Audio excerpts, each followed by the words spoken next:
पुस्तक कहते हैं कि मानसिक अवसाद तो सभी के जीवन में आते रहते हैं, डिप्रेशन, तनाव। तो दोस्तों, ये पुस्तक कहती है कि अब्राहम लिंकन को भी जब मंगेतर से बिछड़ना पड़ गया था, उनकी अचानक मृत्यु हो गई थी, तो दोस्तों अब्राहम लिंकन भी अवसाद में चले गए थे, लेकिन वो फिर से खड़े होकर उन्होंने अपने आप को संभाला और वो अमेरिका के राष्ट्रपति बने। इसी तरह से एलन मस्क के बारे में बताया जाता है कि वो भी बहुत डिप्रेशन का शिकार हो गए थे और दोस्तों बहुत तनाव में रहे बहुत सालों तक, और लेकिन फिर उठ से खड़े होकर उन्होंने बहुत तरक्की की और आज वो दुनिया के बहुत अमीर लोगों में गिने जाते हैं। उसकी पुस्तक है मास्टर योर इमोशंस।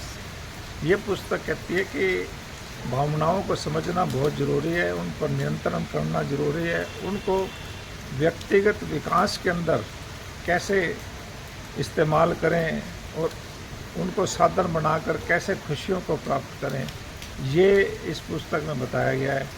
ये पुस्तक कहती है कि मुख्य रूप से हमारा जो दिमाग है वो खुश रहने के लिए प्रयत्नशील रहता है, लेकिन असली मकसद जो प्राचीन काल में था वो जीवित रहना ही था। तो दूसरों से हमेशा कोई ना कोई खतरा बना रहता था, नकारात्मक सोचता रहता था इंसान, और आज के युग में रिजेक्शंस का खतरा ज़्यादा है, आलोचना का खतरा लगा रहता है, छोटी छोटी समस्याओं का खतरा रहता है। तो वो हमें ऐसा महसूस होता है कि हम खुशी से दूर हैं, और आज के दिन भी हम खुशियों को टालते रहते हैं। तो ये पुस्तक कहती है कि खुशियों को टालना व्यर्थ है। कई बार डोपामिन लेकर हम अल्पकालीन खुशी तो प्राप्त कर लेते हैं, लेकिन समाधान तो तभी होता है जब हमें दीर्घकालीन खुशियां प्राप्त हो।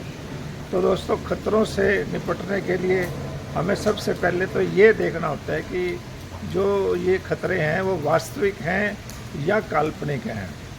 तो दोस्तों, अगर वो नकारात्मक और काल्पनिक ऐसे खतरे नज़र आ रहे हैं तो दोस्तों उनको अपने दिमाग से हटाकर वर्तमान में स्थिर होना, वर्तमान में जीना ही खुशियों को प्राप्त करना है। दोस्तों, इस पुस्तक में ये बताया गया कि हमारी ईगो क्या है, हमारा अहंकार क्या होता है। दोस्तों, दिमाग द्वारा जो हमारी बनाई गई पहचान है, जैसे हमारा नाम, हमारी नौकरी, हमारे रिश्ते, हमारा शरीर, हमारी संपत्ति और हमारा विश्वास, जब इनके ऊपर कोई खतरा आता है तो फिर हमें गुस्सा भी आने लग जाता है। दोस्तों, तो हम जब इस गुस्से में, इस दुख की घड़ी में अपना बचाव करने लगते हैं तो हमें और ज़्यादा दुख होने लग जाता है। तो दोस्तों, ये पुस्तक कहती है कि तुलना करना सही नहीं है, और सही होने की इच्छा भी हमें दुखी करती है, और हमें अपना ध्यान हमारा उस तरफ आकर्षित होने लग जाता है जहाँ हमारी पहचान को खतरा होता है। तो दोस्तों, ये पुस्तक कहते हैं कि इसे थोड़ा सा ढीला करने की ज़रूरत होती है। हमें अपनी पहचान के प्रति जागरूक होने की आवश्यकता है, हमें इससे अलग होकर देखना होता है। हमें ये अटैचमेंट है, इस पर हमें सवाल खड़े करने होते हैं। तो दोस्तों, इन आलोचनाओं को हम व्यक्तिगत ना लेकर इनको अलग करके देखेंगे कि हम तो अलग व्यक्ति हैं, हम वो नहीं हैं जो हमें कहा जा रहा है।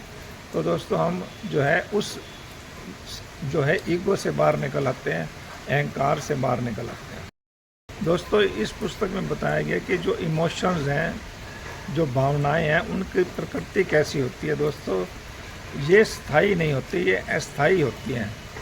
जब नकारात्मक भावनाएं आ जाती हैं तो हमें बुरा लगने लग जाता है, लेकिन ये हमारे को कुछ संकेत देती हैं कि हमें कुछ बदलने की ज़रूरत है। हमें जब हमारा अच्छा मूड होता है तो सब कुछ सुंदर दिखने लग जाता है, जब बुरा मूड होता है तो हमें सब बोझ सा लगने लग जाता है। दोस्तों, इसलिए ये पुस्तक कहती है कि हमें अपनी धारणाओं को फ़िल्टर करने की ज़रूरत है।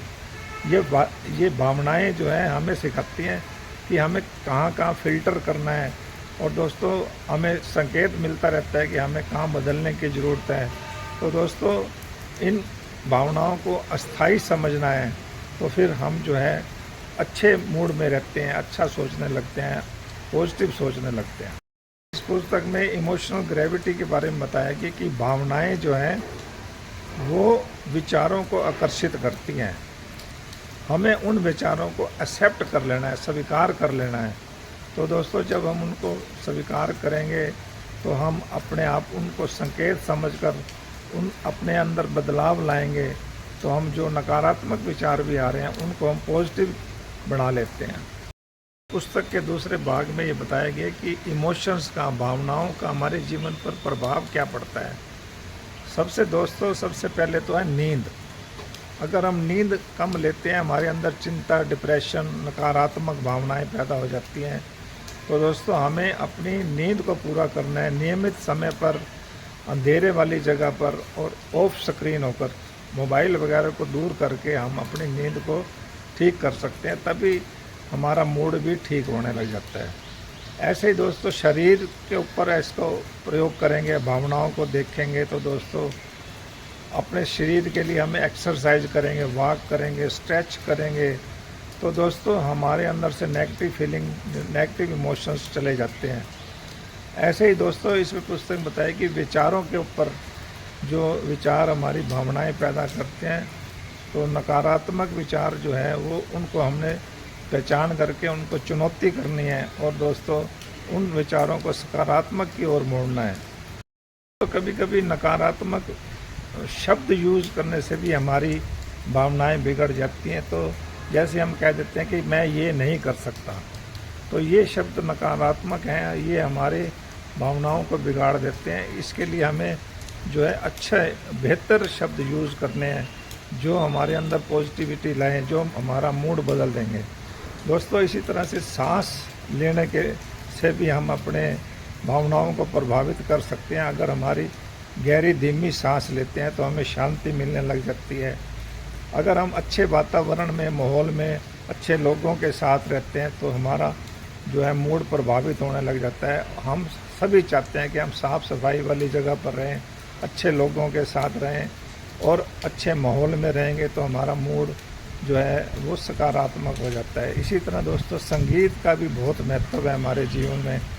जब भी मूड जो है तेज़ी से हमारा बदलना चाहते हैं तो हमें संगीत सुनना चाहिए और हमारी भावनाएं नियंत्रण हो जाती हैं। ये पुस्तक कहती है कि भावनाओं को बदलना कैसे है। सबसे पहले ये पुस्तक कहती है कि जो घटनाएं घटती हैं हमारे जीवन में वो तो तटस्थ रहती हैं, हम ही उनको कोई ना कोई अर्थ देते हैं।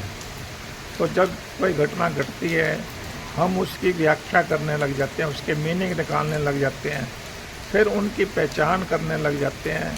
और जब हम उनको बार बार दोहराते हैं तो दोस्तों वो जो है भावनाएं हमारी मजबूत हो जाती हैं। इसलिए ये पुस्तक कहते हैं कि हम भावनाओं को सही अर्थ देना शुरू करें। दोस्तों, इन व्याख्या को जब हम बदलने लग जाएंगे, हमारा दूसरे नज़रिए से देखने लग जाएंगे और हम अपेक्षा कम करने लग जाएंगे तो हमारा तटस्थ जो है दृष्टिकोण रहता है। जब हम नज़रिया बदलते हैं तो हमारी सारी चीज़ें सामने बदलने लग जाती हैं। ये पुस्तक कहती है कि लेट गो करना भी शुरू कर दें। हमें इन विचारों के साथ चिपके नहीं रहना है, कुछ चीज़ों को स्वीकार करें, उनको छोड़ें और आगे बढ़ जाएं। ऐसे ही पुस्तक ये कहती है कि हमें अपने पॉजिटिव विचार लाने के लिए, पॉजिटिव बनाने के लिए हमें विजुलाइज करना चाहिए अच्छे विचारों को, अच्छी चीज़ों को, और हमें ग्रेटिट्यूड की भावना लाना चाहिए, आभार प्रकट करना चाहिए और जीवन में पॉजिटिव अफर्मेशन के साथ जीना चाहिए।